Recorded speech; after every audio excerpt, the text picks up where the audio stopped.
بسم اللہ الرحمن الرحیم۔ السلام علیکم ورحمۃ اللہ وبرکاتہ۔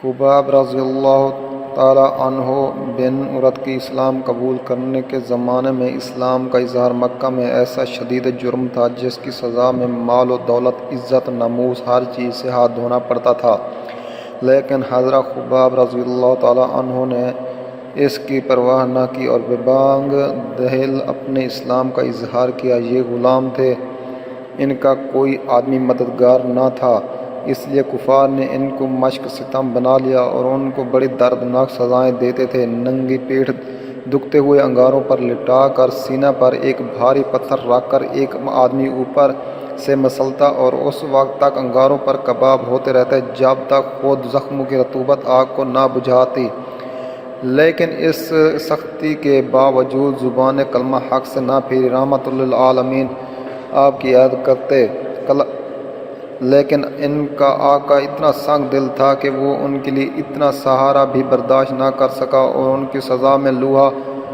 آگ میں تپا کر ان کا سر داغا۔ انہوں نے حضور اکرم صلی اللہ علیہ وسلم سے کہا کہ میرے لیے بارگاہ الہی میں دعا فرمائیے کہ وہ مجھ کو اس عذاب سے نجات دے۔ آپ صلی اللہ علیہ وسلم نے دعا فرمائی کہ اے اللہ اس خباب کی مدد کر۔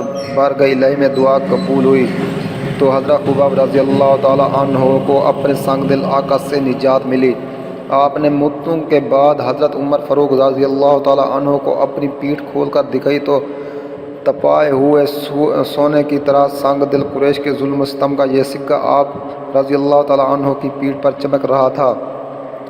دوستو، مزید اسلامی ویڈیوز کے لیے ہمارے چینل کو ضرور سبسکرائب کریں۔ ملتے ہیں نیکسٹ ویڈیوز میں۔ اللہ حافظ۔